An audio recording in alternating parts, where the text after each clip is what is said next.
E, obviamente, isso aqui daria uma palestra, uma outra palestra, mas eu acho que fica o ponto assim, o processo de inovação ele é um processo de aprendizagem. Por quê? Porque eu estou querendo desenvolver algo que eu ainda, pelo menos eu ainda não fiz. De repente até o mercado inteiro ainda não fez. Quanto mais eu conseguir acelerar esse processo de aprendizagem e ir reduzindo essas incertezas, maior eu vou conseguir ter o tempo de desenvolvimento e maior assertividade eu vou ter nesse desenvolvimento. Então acho que esse também a gente falou no primeiro ponto, define uma estratégia. Bom, modelo 2, muda o paradigma de desenvolvimento, fale rápido e aprenda rápido e desenvolva rápido.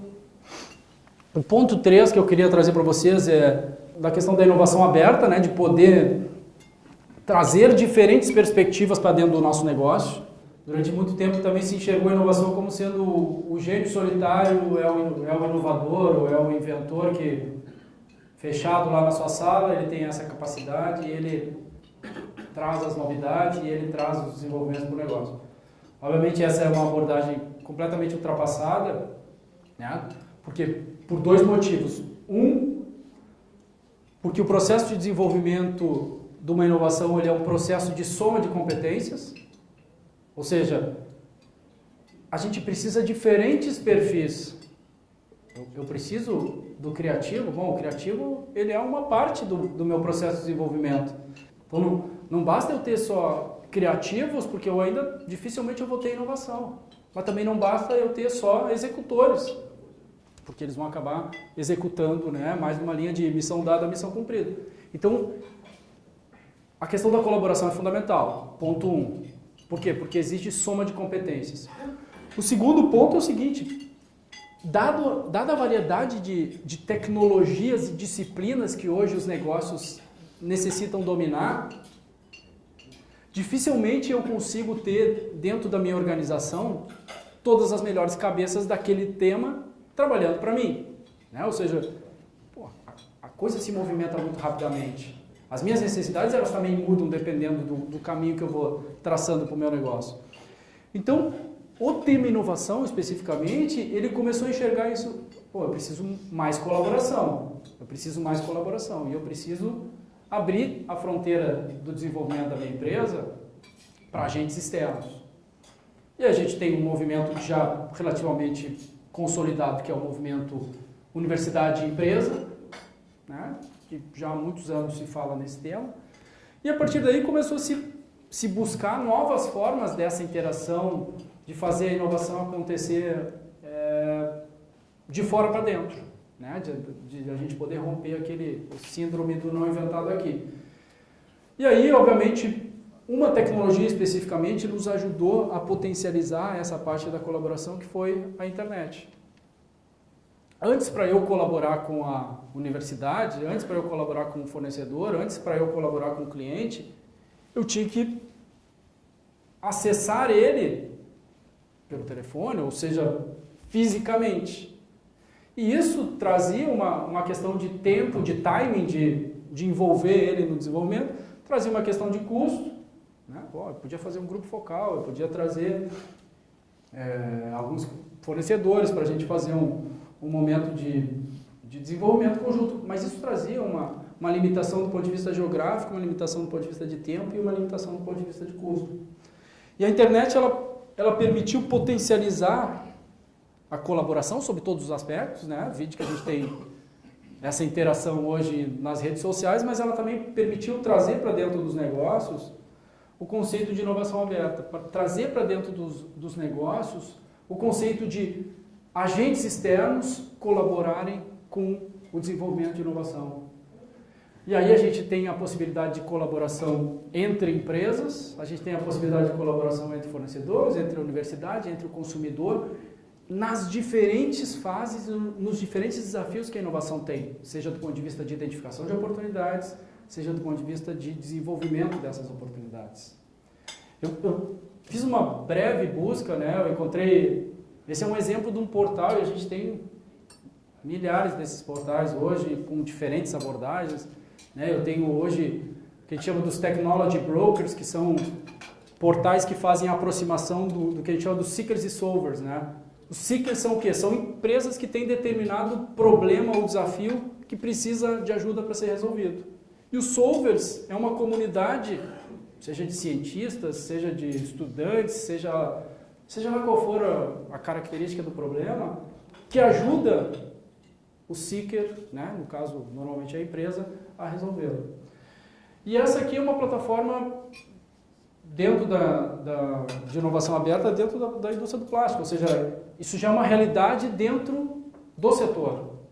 E cada vez mais a gente tem visto isso de enxergar a inovação como sendo um processo colaborativo e um processo no qual exige coordenação dessa relação de colaboração, né? Ou seja, o desafio ele deixa de ser o desafio de desenvolver internamente, mas muitas vezes ele passa a ser um desafio de coordenar a nossa relação com o agente que está eventualmente desenvolvendo alguma coisa para nós ou trazendo potenciais insights.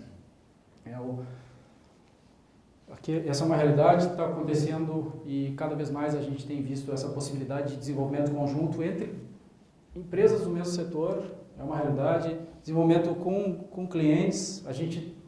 Um dos nossos clientes é a Coca-Cola. Hoje a gente está com um programa que se chama Abra Ideias, no qual a Coca-Cola está chamando os consumidores, né, a gente está servindo aí com a Coca-Cola, está chamando os consumidores a responder um desafio que eles têm em relação a como ter acesso à sua Coca-Cola de forma gelada e conveniente no dia a dia. Ou seja, eles estão buscando, me deem ideias de como é que eu poderia fazer a Coca-Cola chegar gelada e de forma mais conveniente até o consumidor. Né? Então, por quê? Porque a lógica é o seguinte, bom, são 300 pesquisadores, mais 2.000 funcionários aqui no Brasil.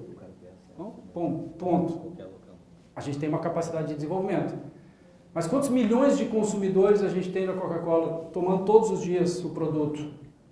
E será que eles não podem somar a sua capacidade de criação a capacidade já internalizada do negócio? Será que eles, como consumidor, não podem nos dar um insight ou a ideia que, devido ao modelo, ao paradigma vigente dentro da organização, não se traz? Então, esse é um pouquinho da lógica, né, pessoal?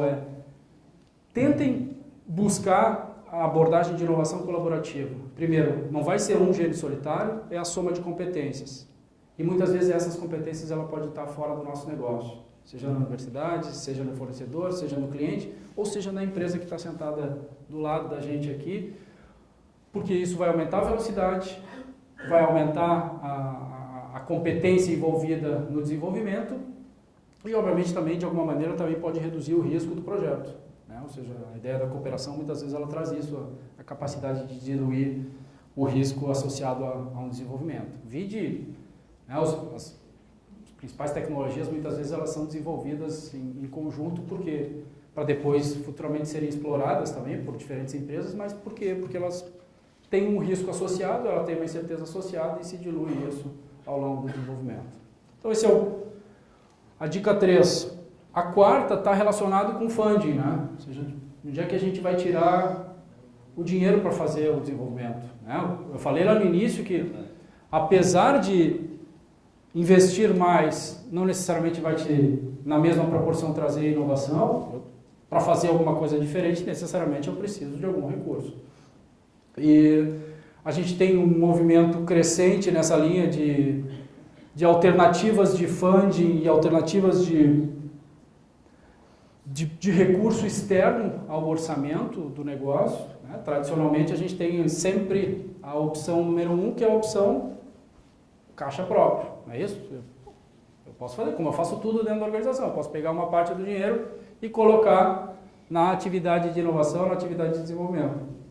E agora a gente começa, já nos últimos 20 anos, talvez 15 anos, né, 15, 10 anos, a gente tem alternativas externas de funding mais estruturadas, né, que vão desde de programas especificamente voltados a talentos, a atração de talentos e poder financiar talentos no desenvolvimento de projetos relacionados ao tema inovação, como a gente tem a chamada do Inova Talentos, como editais de subvenção, né, editais no qual a gente submete o nosso projeto e busca um recurso a fundo perdido, como a gente tem linhas de financiamento, né? Como a gente tem o BNDES, como a gente tem o FINEP também trabalhando com esse tema, o edital SESI Senai, a gente está aqui na Fieres, é uma alternativa interessante de subvenção, né? Ou seja, 300, 400 mil reais a fundo perdido, exigindo somente contrapartida nossa. Então, a questão recurso ela é uma questão importante e o desenvolvimento da inteligência nesse tema, ela também é muito importante, para que a gente consiga, senão a gente faz as etapas anteriores. Eu fui lá, defini minha estratégia de inovação, eu fui lá, acertei meu processo, comecei a fazer a testagem e tal, trouxe agente externo no meu processo de colaboração, só que chegou a hora que, agora começou a esquentar o negócio, estou precisando de grana. E aí, o grana, tu tá com uma série de outras iniciativas dentro da organização e fica sempre naquela dificuldade. Então, o desenvolvimento dessa inteligência relacionada a fontes de funding para inovação, ele é um tema importante para que a gente possa viabilizar e acelerar a atividade de inovação dentro da empresa. Então, tem alternativas para isso. O que a gente precisa é saber onde é que elas estão e, obviamente, saber como pegar elas. Quinto tema, pessoal, é tempo. A nossa capacidade de inovar, ela está diretamente relacionada à quantidade de tempo que a gente dedica para essa atividade dentro da organização. E aí, obviamente, a gente sabe que, dependendo do tamanho do negócio, o tempo ele vai ficando cada vez mais difícil de ser alocado em temas que não sejam os temas do dia a dia e da operação, não é verdade? Aquela história do cruza, cabeceia, bate, escanteio. Mas o fato é o seguinte, que se eu entendo, a gente fez a primeira discussão que é o tema, inovação é importante. Se eu entendo que esse é um tema importante, eu preciso colocar isso na agenda e na pauta do negócio. E a minha capacidade de entregar inovação, ela está diretamente relacionada no tempo que eu dedico para que ela aconteça dentro da empresa. Ela não é nós vamos estar lá que nem o Isaac Newton, embaixo da árvore, vai cair uma maçã na nossa cabeça e a gente vai descobrir a teoria da gravidade. Não é assim, né? A gente sabe que não é assim. A gente sabe que é esforço, que é transpiração e que para que isso aconteça, isso precisa estar na agenda da empresa. E isso, pessoal, como é que eu coloco isso na agenda da empresa?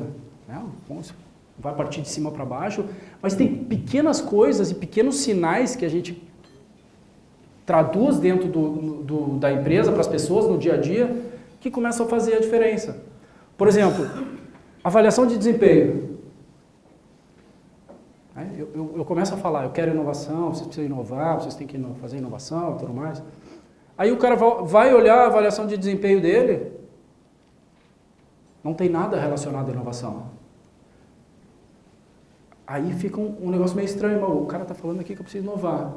Mas na hora de me cobrar, e na hora de me reconhecer, e na hora de me avaliar, ele me avalia por todas as outras coisas.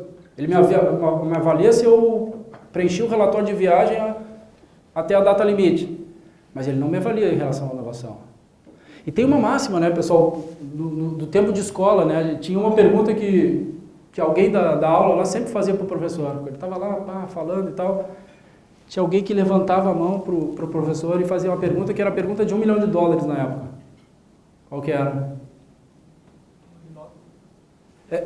Era quase isso, ele estava preocupado com isso. A gente queria saber se o que ele estava dando ia cair na prova, não é isso?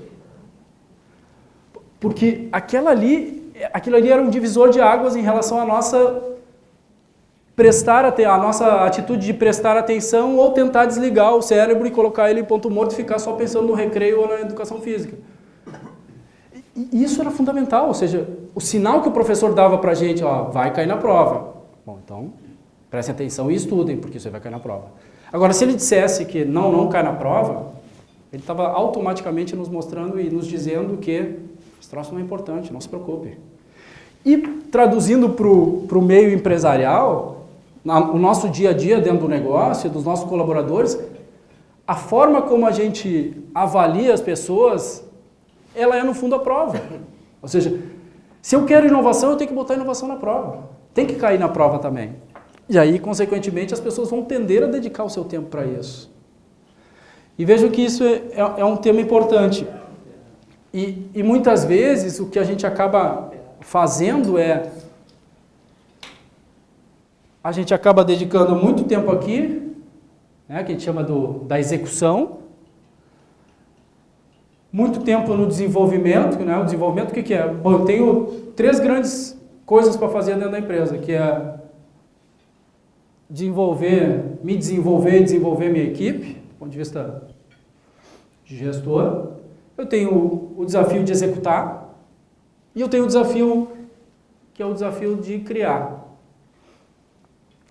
E a tendência é o quê? É o que a gente bote energia aqui, alguma energia aqui, e isso aqui fica para quando sobrar tempo, não é isso? Quando der tempo eu dou uma inovada. Mas sobra tempo para quem, né? Chega sexta-feira, depois do almoço, não tem mais nada para fazer, acho que eu vou dar uma inovadinha. Não é assim, né? Chega sexta-feira, depois do almoço, eu fico, mas tem tudo isso ainda para fazer. Então, é uma questão de como eu coloco isso na minha agenda, né? Como qualquer outro tema dentro da organização que eu queira que aconteça, né? Está diretamente relacionado a como eu coloco isso na pauta da empresa. E para fechar, pessoal, essa primeira parte aí da fala, para poder fazer a interação com vocês, é a questão de ferramentas e a questão de método, né? Hoje tem essa característica de tratar o tema não como sendo um tema aleatório, mas um tema estruturado, com ferramenta, com metodologia, e isso aí vai aumentar a nossa capacidade de gerenciar, e como qualquer processo que a gente for efetivamente gerenciar, a gente tem uma maior probabilidade de fazer ele acontecer dentro da expectativa que a gente tem. E isso, a gente tem uma variedade de ferramentas e metodologias. Nos últimos 20 anos isso aí vem explodindo do ponto de vista tanto de pesquisa como de prática, né? E vale a pena quem está afim realmente de tratar esse tema de forma séria, poder buscar uma metodologia, buscar enxergar isso de forma estruturada e transformar isso como um desafio estratégico que possa ser apoiado por um ferramental. É mais ou menos o que a gente vivencia ou vivenciou em relação à questão da qualidade, né? A qualidade, ela efetivamente foi implementada, e os sistemas de gestão da qualidade foram implementados porque ele tinha um método e tinha um ferramental que traduzia um conceito. Não é isso? Ou seja, ela funciona porque tem um ferramental e uma metodologia que faz com que as pessoas consigam traduzir isso no dia a dia dentro dos negócios. E falando de inovação, a gente tem essa mesma realidade, tem ferramental, tem metodologia, e para quem quer tratar, como eu falei, o tema de forma séria, vale a pena buscar.